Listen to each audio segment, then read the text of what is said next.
నమస్తే అండి. రీసెంట్‌గా మన ఈవీ స్మార్ట్ కేర్‌కి ఒక 60 వోల్ట్ బ్యాటరీ వచ్చింది. కస్టమర్ కంప్లెయింట్ ఏంటి అంటే బ్యాటరీ ఆన్ అవ్వట్లేదు అని చెప్పారు. ఇనీషియల్ ఇన్స్‌పెక్షన్ మరియు వోల్టేజ్ అనాలిసిస్ చేసినప్పుడు బ్యాటరీ ప్యాక్‌లో ఒక సెల్ లైన్ కంప్లీట్‌గా ఫెయిల్ అయిందని ఐడెంటిఫై చేశాం.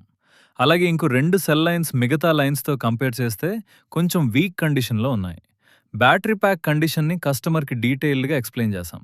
కంప్లీట్ పర్ఫార్మెన్స్ రీస్టోర్ చేయాలంటే వీక్ లైన్స్‌ని కూడా రీప్లేస్ చేయడం బెటర్ ఆప్షన్ అని సజెస్ట్ చేశాం. కానీ కస్టమర్ యూసేజ్ ప్యాటర్న్ ప్రకారం వెహికల్‌ని లోకల్ రైడ్స్ కోసం మాత్రమే యూజ్ చేస్తానని, కొంచెం రేంజ్ తగ్గినా పర్వాలేదని చెప్పారు. కస్టమర్ రిక్వైర్మెంట్‌ని కన్సిడర్ చేసి ఫెయిల్డ్ లైన్‌ని రీప్లేస్ చేశాం. తర్వాత బ్యాటరీ ప్యాక్‌కి బ్యాలెన్సింగ్ ప్రాసెస్ పెర్ఫార్మ్ చేసి లైన్ వోల్టేజెస్‌ని ఈక్వలైజ్ చేశాం. ఫైనల్‌గా కెపాసిటీ టెస్ట్ మరియు లోడ్ టెస్ట్ కంప్లీట్ చేసి బ్యాటరీ పెర్ఫార్మెన్స్‌ని వెరిఫై చేశాం. ఈ కేసులో మనం గమనించాల్సిన పాయింట్ ఏంటి అంటే బ్యాటరీ ప్యాక్‌లో ఒక లైన్ ఫెయిల్ అవ్వడం వల్ల వెహికల్ కంప్లీట్‌లీ ఆఫ్ అవ్వచ్చు. అలాగే వీక్ సెల్ లైన్స్ వల్ల ఓవరాల్ రేంజ్ మరియు పెర్ఫార్మెన్స్ మీద ఇంపాక్ట్ చూపిస్తాయి.